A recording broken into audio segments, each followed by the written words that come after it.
Yes sir and ma'am, welcome back to YouTube channel Edward judiciary. Chhattisgarh civil जज के crash course की ये जो सीरीज चल रही है, इसमें लास्ट लेक्चर जो हमने देखा था उसमें एक्साइज एक्ट हमने कवर करा था फ्रॉम सेक्शन 13 टू सेक्शन 17। इस पार्ट में, पार्ट थर्ड में, हम सेक्शन 18 से सेक्शन 24 कवर करेंगे। इसके साथ ही अगर आप फुल कोर्स एक्सेस करना चाहते हैं तो उसकी बैच स्टार्ट हो रही है फ्रॉम 26 दिसंबर से। तो अगर आप एनरोल करना चाहते हैं तो डिस्क्रिप्शन बॉक्स में मैं आपको लिंक दे दूंगा, आप ऐप डाउनलोड कर सकते हैं और एनरोल कर सकते हैं कोर्स को सब्सक्राइब करके।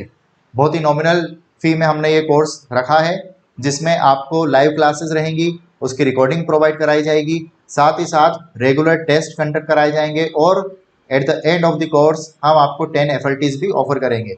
चलिए तो स्टार्ट करते हैं आज का लेक्चर। स्टार्ट करने से पहले अगर आपने चैनल को सब्सक्राइब नहीं करा है तो प्लीज सब्सक्राइब कर लीजिए, ताकि जितनी भी इंपॉर्टेंट अपडेट्स हैं आप तक पहुंच पाए और हमको मोटिवेशन मिल पाए। Thank you so much. चलिए तो पहुंचते हैं सेक्शन नंबर 18 पे। Section 18, power to grant lease of right to manufacture etcetera. अब इसको हमको समझने के लिए जो इसकी हेडिंग है उसको पहले समझना जरूरी है। पावर टू ग्रांट, क्या ग्रांट हो रहा है? लीज ऑफ राइट, है ना, इस बात को समझना। Power to grant lease of right to manufacture, मतलब लीज तो मिल रही है, लेकिन काहे की मिल रही है? एक अधिकार की लीज मिल रही है। अब वो अधिकार कौन कौन से हो सकते हैं? मैन्युफैक्चरिंग के अधिकार हो सकते हैं, यहाँ पे जो स्पेसिफिकली प्रोवाइड करा गया है। ठीक है, तो लीज मिल रहा है अधिकार का। आगे देख लेते हैं कौन देगा ये? State government. इंपॉर्टेंट चीज, state government may lease to any person on such condition and for such period as it may thinks fit. कुछ शर्तों पे और एक निश्चित समय के लिए क्या दे सकती है? राइट, है ना। यहाँ पे स्टेट गवर्नमेंट याद रखना, एक्साइज कमिश्नर या कलेक्टर मत लगा के आ जाना एग्जामिनेशन में। तो राइट दे सकती है, राइट का लीज दे सकती है ऑफ मैन्युफैक्चरिंग और supplying by wholesale or of both, मतलब मैन्युफैक्चरिंग के लिए या फिर सप्लाइंग बाय होलसेल, या दोनों के लिए, है ना। मैन्युफैक्चर भी कर सकता है और साथ ही साथ सप्लाई भी कर सकता है एज होलसेल। उसके अलावा ऑफ सेलिंग बाय होलसेल और बाय रिटेल, इधर होलसेल या फिर रिटेल, है ना, दोनों का साथ में नहीं है यहाँ पे, इस बात को याद रखना। एंड नहीं दे रखा है, और दे रखा है। आगे of manufacturing or of supplying by wholesale or of both, ठीक है। और and selling by retail any liquor or intoxicating drug within any specified area. ठीक, इन दोनों का भी साथ में दे सकता है। लीज का अधिकार, अधिकार की लीज, है ना, right of lease of right, sorry. The licensing authority में ग्रांट टू अ लेसी। अब यहाँ पे हमने देख लिया कि ये जो राइट दिया है ये हमको दिया है स्टेट गवर्नमेंट ने। आगे क्या लीज देने से, है ना, लीज इशू करने से, ग्रांट करने से क्या बात पूरी हो जाती? नहीं, उसके बाद में हमको लाइसेंस की भी तो रिक्वायरमेंट रहती है। वो अपने आप में सब कुछ नहीं है। तो लाइसेंसिंग अथॉरिटी जो रहेगी उसके बाद में क्या करेगी? May grant to a lessee, जिसको लीज मिली है उसके फेवर में क्या करेगी? Under sub section 1 a licence in the terms of his lease, एक लाइसेंस इशू कर देगी उस लीज के लिए। When there is no condition in the lease, और अगर उस लीज में ऐसी कोई कंडीशन नहीं दे रखी है कि आप उस लीज का सब लेटिंग नहीं कर सकते हैं। जब हम रेंट कंट्रोल एक्ट पढ़ेंगे तब इस चीज को बहुत अच्छे से समझ लेंगे, है ना। जो टेनेंट रहता है वो क्या कर सकता है? उसके पास अधिकार रहता है सब लेट करने का। इसी तरीके से लेजी के पास में ट्रांसफर ऑफ प्रॉपर्टी एक्ट में भी अधिकार है क्या करने का? सब लेट करने का। चलिए तो वापस यहाँ पे आते हैं। अगर कोई कंडीशन नहीं दे रखी है जो प्रोहिबिट करती है सब लेटिंग को, तो अगर लेसी ऐसी कोई एप्लीकेशन फाइल करता है लाइसेंसिंग अथॉरिटी के पास में, तो उसको एक अब लाइसेंस ग्रांट कर दिया जाएगा। काहे के लिए? Grant licence to any sub lessee approved by such authority. जो भी सब लेट जिसको उसने करा है उसको भी एक लाइसेंस इशू कर दिया जाएगा इस लाइसेंसिंग अथॉरिटी के द्वारा। ठीक है, सिंपल ही था सेक्शन, लेकिन बहुत इंपॉर्टेंट है, याद रखिएगा इसको। यहाँ पे लीज ऑफ राइट को जरूर याद रखिएगा। आगे बढ़ते हैं section 18A, exclusive privileges of manufacture, sale etcetera may be granted. अब ये है एक अमेंडमेंट के थ्रू, 2017 में अमेंडमेंट हुआ है ना, उसके थ्रू ये इंसर्ट हुआ है। क्या बोलता है ये? Exclusive privilege of manufacture sale etcetera may be granted, exclusive privileges देता है। इसके अतिरिक्त क्या बात करता है ये section? Notwithstanding anything contained in this act state government may grant, may word use है, इस बात को भी जब आप पढ़ा करें एक्ट तो में और शाल, जैसे हम और एंड को समझते हैं उसी तरीके से में शाल का भी अपना एक क्या है इंपॉर्टेंस है ना। चलिए, notwithstanding anything contained in the act state government may grant the exclusive privilege to the Chhattisgarh state beverage corporation limited. ठीक है, इसको एक्सक्लूसिव प्रिविलेज दे सकती है स्टेट गवर्नमेंट, किसको? ये जो एक पीएसयू जैसी यहाँ पे कॉर्पोरेशन है उसको, Chhattisgarh state beverage corporation limited, a corporation only owned and controlled by the state government. अगर स्टेट गवर्नमेंट के कंट्रोल में कोई है कॉर्पोरेशन ऐसी, तो उसको भी एक्सक्लूसिव प्रिविलेज दे सकती है फॉर मैन्युफैक्चर और सेलिंग बाय रिटेल और wholesale Indian made foreign liquor with in the state, है ना। इस बात को समझना, मैन्युफैक्चर का भी दे सकती है, सेलिंग बाय रिटेल और wholesale Indian made foreign liquor with in the state. ठीक है, चलिए, thereupon the excise commissioner subject to rules made by the state government may grant necessary license to the Chhattisgarh State Beverage Corporation Limited for the aforesaid purpose। तो यहाँ पे क्या हुआ? State government ने क्या दिया है? एक्सक्लूसिव प्रिविलेज दिया है, काय के लिए? मैन्युफैक्चरिंग के लिए, सेलिंग के लिए, इसके लिए। लेकिन उसके बाद में काम करने के लिए, है ना, क्या लगेगा? अगेन हमको लाइसेंस लगेगा, जो कि कौन देगा? एक्साइज कमिश्नर इशू करेगा। The Chhattisgarh State Beverage Corporation Limited, after the grant of such license, may open its branches, depots in the state in such places and subject to such condition as the state government may specify। उसके बाद में क्या हो जाएगा? जब licence मिल जाएगा तो क्या होगा? ये जो कॉर्पोरेशन है ये अपनी ब्रांचेस वगैरह यहाँ पे ओपन कर सकती है और एज अ वेंडर या एज अ मैन्युफैक्चर ऑपरेट कर सकती है। ठीक, सिंपल बहुत, बस इन दोनों को याद रख लेना, दोनों ही बहुत ज़्यादा इंपॉर्टेंट है। ये तो अमेंडमेंट के द्वारा है तो इसको एक्सक्लूसिव प्रिविलेज के रूप में याद कर लो, छोटी छोटी हेडिंग बना के याद करने की कोशिश करिए आप लोग, और इसको लीज ऑफ राइट के through. Next, lessee's permission to draw तारीख। अब हमने सेक्शन 18 में जैसा देखा था, यहाँ पे क्या? लीज ऑफ राइट, ऐसे ही यहाँ पे जो वर्ड यूज करा गया है इंटॉक्सिकेटिंग ड्रग और लिकर, उसमें तारी भी आ जाती है ना, तो यहाँ पे उसको अलग से डील करा गया है, लेकिन in reference to section 18 where right of manufacturing tari has been leased under section 18, उसकी लीज दे दी गई है, तब क्या होगा? The state government may declare that the written permission of the lessee to draw tari shall have the same force and effect as a licence from the collector for that purposes. ठीक है, अगर return permission WP Lesi की है, काहे के लिए है? To draw तारी, तो उसका क्या रहेगा? उसका जो फोर्स रहेगा, है ना, उसका जो प्रभाव रहेगा वो वैसा ही रहेगा जैसे कि कलेक्टर के द्वारा लाइसेंस इशू करा गया है। ठीक है ना, सिंपल है ये भी। अब यहाँ पे आप सोच रहे होंगे कि भैया बाकी चीज़ों में तो एक्साइज कमिश्नर लाइसेंस दे रहा है, यहाँ पे ऐसा क्यों माना गया है?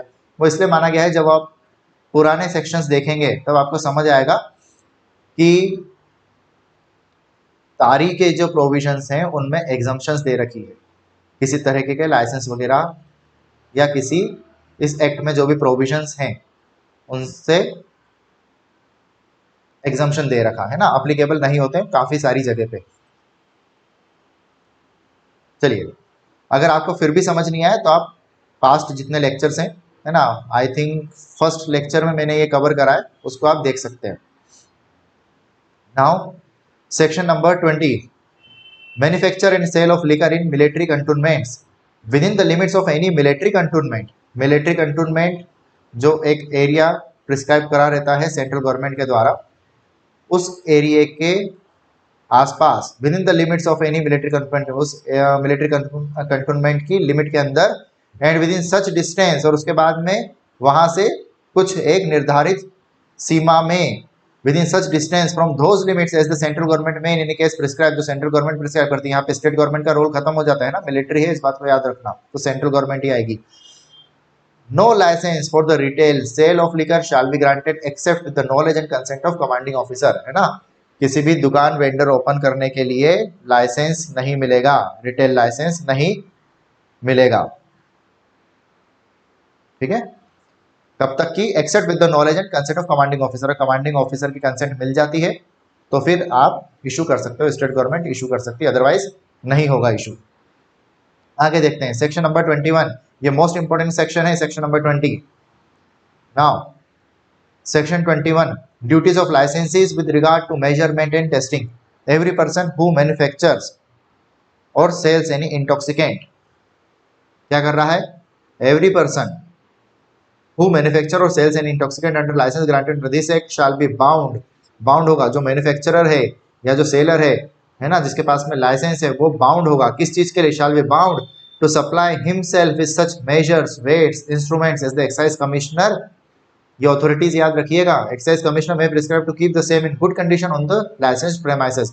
मतलब कुछ लिस्ट ऑफ ऑपरेटर्स उनको दी जाती है कि आपको ये चीजें अपनी जो शॉप एस्टेब्लिशमेंट है वहां पे रखना जरूरी है, जब भी इंस्पेक्शन होता है तो वो सारी चीजें देखी जाती हैं, ठीक है।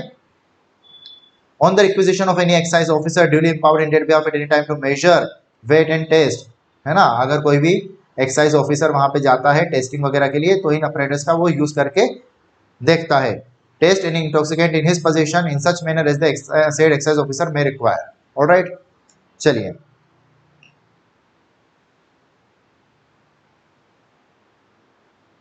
Section number 22, prohibition of employment, again most important section. Direct questions आते हैं जहां पे मोस्ट इंपोर्टेंट बोल रहा हूं, सेक्शन नंबर 20, 22 डायरेक्ट आते हैं questions. No person who is licensed, no person who is licence to sell intoxicant, जो बेचता है जिसके पास में लाइसेंस है, for consumption on his premises, है ना, अपने प्रेमाइसेस पे लिकर का कंजम्पशन के लिए, during the hours in which such premises kept open for business, employ or permit to be employed, ना तो एम्प्लॉय करेगा ना ही परमिट करेगा एम्प्लॉय करने के लिए, इधर विद और विदाउट रेम्यूनरेशन, पैसे दे के या बिना पैसों के फ्री में काम करने के लिए, any male person under the age of, क्या एज दे रखी है ये याद रखिएगा, under the age of 21 years, or any women, women है तो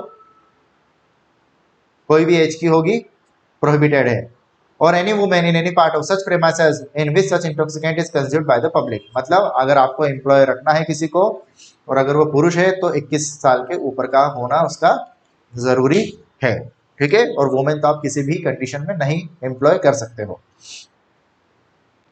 section number 23, prohibition of sale, prohibition of sale of liquor intoxicating drug to person under the age of 21 years. अब यहाँ पे तो एम्प्लॉयमेंट की बात आ गई और यहाँ पे आप किनको नहीं सेल करोगे, ठीक है, तो उनको नहीं कर सकते। No person who is licence to sell intoxicant shall sell, mandatory है, शैल वर्ड यूज है ना, बाउंड है वो, sell or deliver any liquor or intoxicating drug to any person apparently, apparently word है ना, ये नहीं कि भैया आईडी प्रूफ दिखाने के बाद में फिर बातें होंगी, नहीं नहीं नहीं नहीं, आपको देख के लग रहा है कि नहीं इसकी एज कम लग रही है तो वो डिनाई करने का अधिकार रखता है।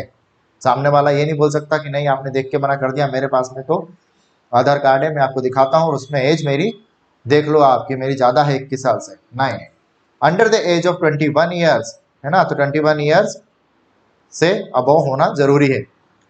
Whether for consumption by such person or by any other person, or whether for consumption on or off the premises, जरूरी नहीं कि वो प्रेमाइसेस में कंजम्पशन के लिए ले रहा हो या घर ले जा रहा हो।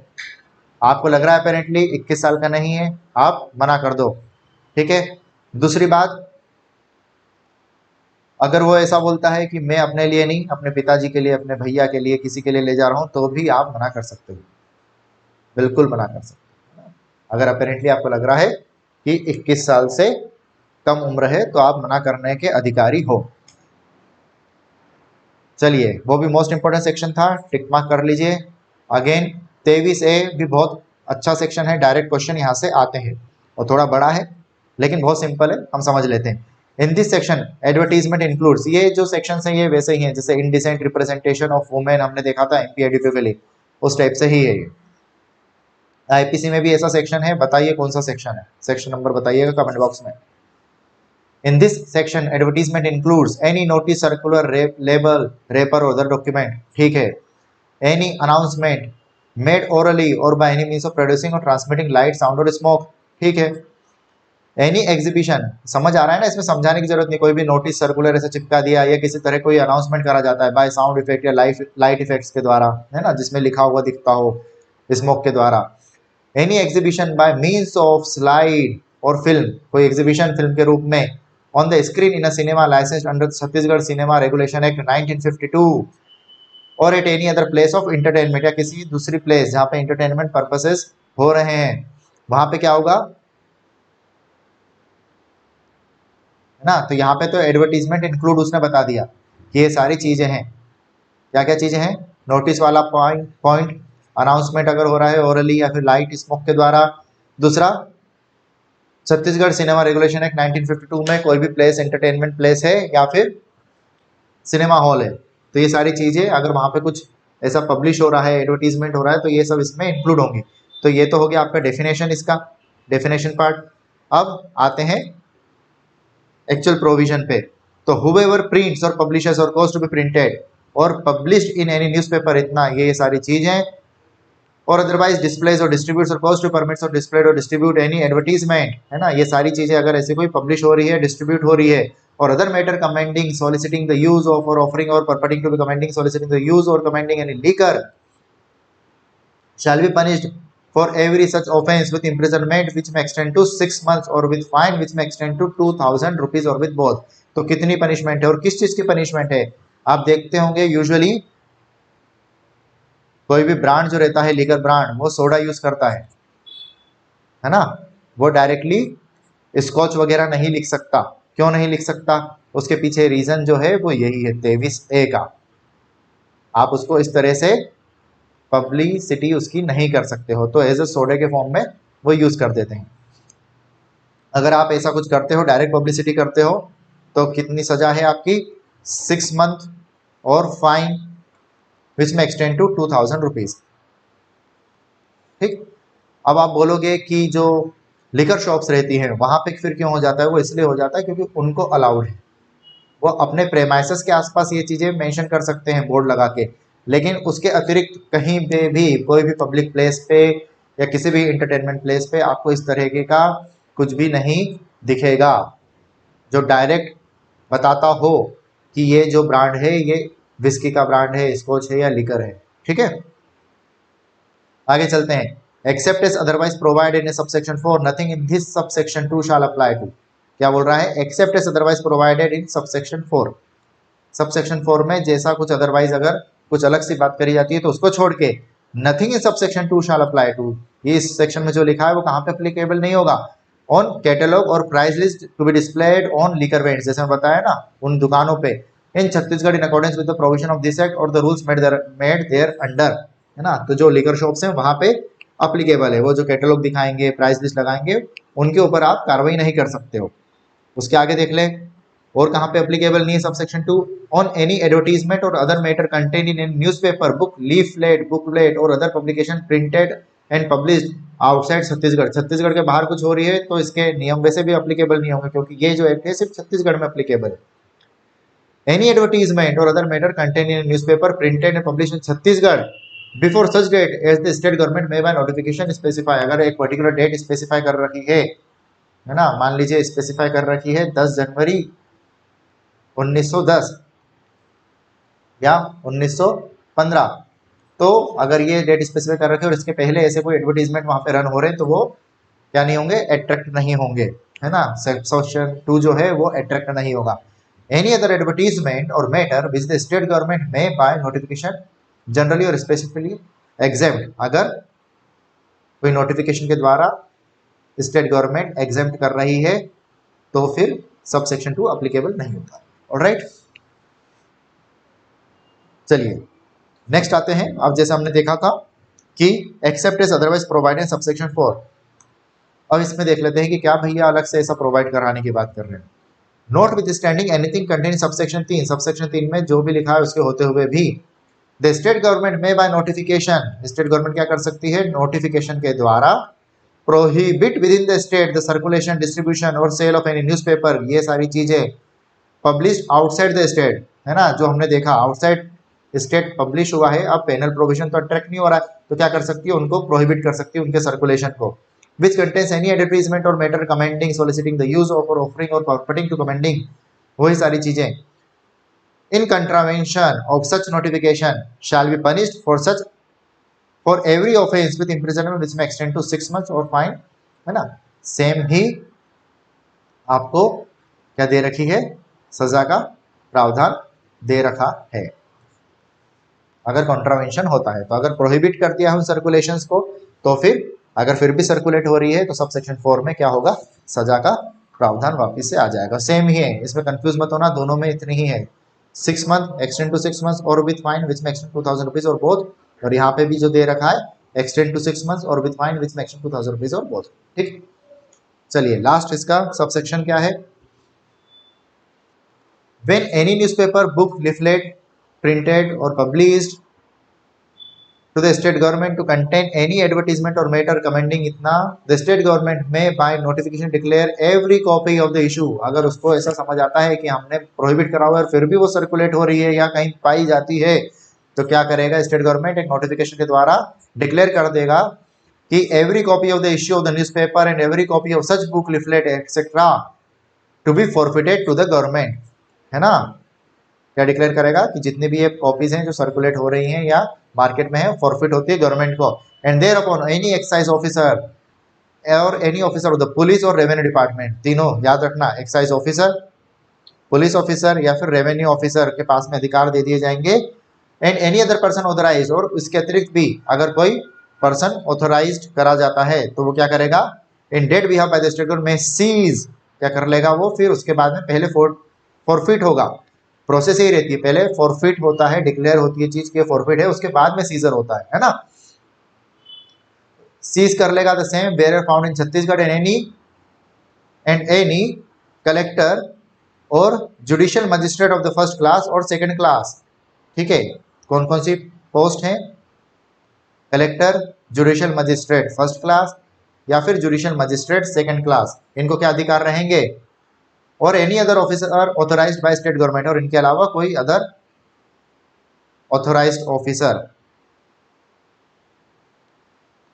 क्या पावर रहेंगे, may by warrant authorise any police officer not below the rank of sub inspector to enter upon, ये क्या कर सकते हैं, ये by warrant authorise any police officer, warrant issue करने का अधिकार रखेंगे ये सारी ऑथोरिटीज, किसको इशू कर देंगे, पुलिस ऑफिसर को, कि जाइए आप क्या करिए, to enter upon and search for the same in any premises where any copy of such issue or book, leaflet may be necessary suspected, जहाँ पे लगता है कि कोई ऐसी प्लेस है जहाँ पे ये कॉपीज जो हैं ये पाई जा सकती है, तो एक वारंट इशू करेंगे और उस पुलिस ऑफिसर को बोलेंगे आप जाइए और इंस्पेक्ट करिए। ये जो पुलिस ऑफिसर होगा ये क्या होना चाहिए, सब इंस्पेक्टर की पोस्ट का होना चाहिए, उससे नीचे की पोस्ट का नहीं होना चाहिए। तो यहाँ पे हमने क्या क्या देखा जो आपके एग्जामिनेशन पॉइंट ऑफ व्यू से इंपॉर्टेंट है। सबसे पहले डिक्लेयर होता है अगर ऐसी कोई कॉपी पाई जाती है जो वायलेट कर रही है, कॉन्ट्रावेंट कर रही है, तो वो जितनी भी कॉपीज हैं वो डिक्लेयर हो जाएंगी फॉरफिट, स्टेट गवर्नमेंट डिक्लेयर कर देगा फॉरफिट। उसके बाद में क्या होगा, सीजर होगा उसका, ठीक है, उसके बाद में क्या होगा, सीजर होगा। सीजर कौन करेगा, सीजर करने का अधिकार रहेगा किसी भी एक्साइज ऑफिसर को, पुलिस ऑफिसर को, रेवेन्यू ऑफिसर को, ठीक है। जब ये सीजर हो गया उसके बाद में या उसके अतिरिक्त मान लो कि आपको मालूम है कि एक निश्चित जगह है, यहाँ पे चीजें पड़ी है, तो आप सीधे क्या करोगे, इनको आदेश दे दोगे, ये जाएंगे और सीज करके ले आएंगे, बात खत्म हो गई। दूसरा ये है कि अगर सस्पेक्टेड है कि यार ये शायद यहाँ पे पाई जा सकती है, तो फिर ऐसे में क्या होगा, फॉरफिट तो आदेश निकल ही गया है, ऐसे में फिर कलेक्टर, जेएमएफसी या सेकंड क्लास जो जज है या फिर और कोई ऑथराइज्ड ऑफिसर जो रहेगा स्टेट गवर्नमेंट के द्वारा, वो क्या करेगा, एक वारंट इशू करेगा, ठीक है, एक वारंट इशू करेगा और बोलेगा कि ये रिजनेबली सस्पेक्टेड प्लेस है जहां पे एक ऑफिस पाई जा सकती है, और पुलिस ऑफिसर को बोलेगा जो कि मिनिमल पोस्ट जिसकी रहेगी सब इंस्पेक्टर, उनको बोलेंगे कि आप इस सस्पेक्टेड प्लेस पे जाइए और इंस्पेक्ट करिए और अगर कुछ पाया जाता है तो उसको सीज करके ले आइए। तो दो चीजें हैं, इनका काम जो चालू होता है कलेक्टर वगैरह का, यहां से हम देखेंगे एंड वाली बात से। कहाँ गया? एंड। उसके पहले जो है वो आपको जगह मालूम है तो आप सीधे कार्रवाई कर रहे हो, और उसके बाद में जो बात आ जाती है कलेक्टर वगैरह की वो तब आती है जब आपको सिर्फ सस्पेक्ट एक प्लेस आपको पता रहती है कि यहाँ पे ये हो सकता है, ऐसी कोई कॉपी पाई गई है, शायद और ज़्यादा कॉपीज यहाँ पे मिल जाए। ठीक है, चलिए ये जितनी भी ऑथोरिटीज़ हैं ये याद कर लेना, क्वेश्चन 99% ऐसे ही डायरेक्टली यहाँ से आते हैं। ठीक है, चलिए लास्ट सेक्शन हमारा सेक्शन 24 इस चैप्टर का और इस लेक्चर का, closing of shops for the sake of public peace, है ना। कई सारे ओकेशंस आप सब देखते होंगे आते हैं जिनमें कि जितनी भी लिकर शॉप्स रहती हैं वो बंद करी जाती हैं। अब उनको आदेश कौन देता है बंद करने के लिए, वो देखते हैं, जो हमारे एग्जामिनेशन पॉइंट ऑफ व्यू से जरूरी है। डीएम साहब, district magistrate may by notice in writing to the licensee, जितने भी लाइसेंसी रहते हैं, लाइसेंसी मतलब जितने भी शॉप वेंडर्स हैं, लाइसेंसी क्यों बोला जाता है उनको, क्योंकि ऑप्शन होता है और उसके बाद में उनको लाइसेंस इशू करा जाता है ना। राइटिंग टू द लाइसेंसी may require that any shop in which any intoxicant is sold shall be closed at such time और फॉर सच पीरियड। ठीक है, और ये मैंडेटरी रहेगा, अगर कलेक्टर ने ऐसा कोई नोटिस इशू करा है तो वो मैंडेटरी रहेगा, है ना, बाउंड रहेंगे ये लोग बंद करने के लिए। जो भी समय वो बताएगा, जो जितना टाइम पीरियड बताएगा, अगर उसने बोला 3 दिन किसी कारणवश, तो फिर 3 दिन आपको बंद रखनी पड़ेगी। For such period as a things necessary for the preservation of public peace, है ना। इसके लिए जो यहाँ पे रीजन दिया गया है वो पब्लिक पीस दिया गया है। इफ अ राइट और अनलॉफुल असेंबली इज अप्रहेंडेड और occurs in the vicinity of any shop, ये एक शॉप है, उसके आसपास कहीं ऐसे दंगे वगैरह कुछ घटनाएं घटित हुई है, तो a magistrate of any class who is present may require such shop to be kept closed for such period as he may thinks necessary। तो जो भी मजिस्ट्रेट ग्राउंड पे रहेगा, स्पॉट पे रहेगा, वो हाथों हाथ निर्देश दे सकता है कि आप अब ये दुकान बंद कर दीजिए, क्योंकि यहाँ पे संभावना है माहौल और खराब होने की। ठीक है, ये मजिस्ट्रेट यूजुअली आपके कौन रहेंगे, एग्जीक्यूटिव मजिस्ट्रेट्स रहेंगे, क्योंकि स्पॉट पे वही लोग रहते हैं, है ना, एसडीएम एडीएम ये लोग रहेंगे। Provide a date when any such right or unlawful assembly occurs, a licensee shall in the absence of a magistrate close his shop without any order। और अगर उसको खुद को भी लग रहा है कि हाँ यहाँ पे कुछ हालात और बिगड़ सकते हैं तो वो खुद भी बंद कर सकता है, इतनी समझदारी उसमें भी है। When any magistrate issues an order under subsection 2, he shall forthwith inform the collector of his action and reasons therefor। अब जब इन्होंने ऐसी कोई कार्रवाई कर दी है, ऐसे कोई इंस्ट्रक्शंस दिए बंद करने के, तो इमीडिएटली कलेक्टर को इन्फॉर्म करेंगे। कलेक्टर को इन्फॉर्म क्यों करेंगे, क्योंकि इस एक्ट में कलेक्टर साहब जो हैं वो एज अ क्या है, हेड हैं डिपार्टमेंट के पर्टिकुलर जिले के। वैसे डिस्ट्रिक्ट एक्साइज ऑफिसर रहता है, मैंने लास्ट टाइम भी आपको बताया था, लेकिन फिर भी हम कलेक्टर को जिले का हेड मानते हैं इस डिपार्टमेंट का। वो इसलिए मानते हैं क्योंकि इनको भी रिपोर्ट उन्हीं को करनी रहती है। ऑलराइट, चलिए ये बहुत इंपॉर्टेंट सेक्शन है आपका 24, डायरेक्ट क्वेश्चन आते हैं यहाँ से, और पब्लिक पीस वर्ड याद रखिएगा, और यहाँ पे एग्जीक्यूटिव मजिस्ट्रेट या मजिस्ट्रेट जो भी आपको याद रखना है वो याद रख लीजिए। तो इस लेक्चर में यहीं तक, टेस्ट आपका अपडेट हो जाएगा थोड़ी देर में। आप फ्री टेस्ट है, अटेम्प्ट कर सकते हैं ताकि आपका रिवीजन अच्छे से हो। कोर्स इनरोल करने का भी यही फायदा है कि जितने भी हम वहाँ पे सब्जेक्ट्स करते जाएंगे डे बाय डे, हर दिन या दूसरे दिन आपको टेस्ट वहाँ पे अटेम्प्ट करने के लिए मिल जाएंगे, ताकि आपका रिवीजन अच्छा हो जाए और जो भी आप पढ़ रहे हैं वो पक्का हो जाए, मजबूत हो जाए, एग्जामिनेशन में आपको कोई तकलीफ नहीं हो। तो अगर आपने अभी तक एनरोल नहीं करा है तो जल्दी से एनरोल कर लीजिए, और चैनल को सब्सक्राइब नहीं करा है तो सब्सक्राइब कर लीजिए, और टेलीग्राम की जो लिंक है वो भी मैं डिस्क्रिप्शन बॉक्स में डाल दूंगा, वो भी आप वहाँ पे जुड़ जाइए हमसे, ताकि जो भी अपडेट्स रहेगी वो आप तक टाइम टू टाइम पहुँच जाए। चलिए, थैंक यू सो मच।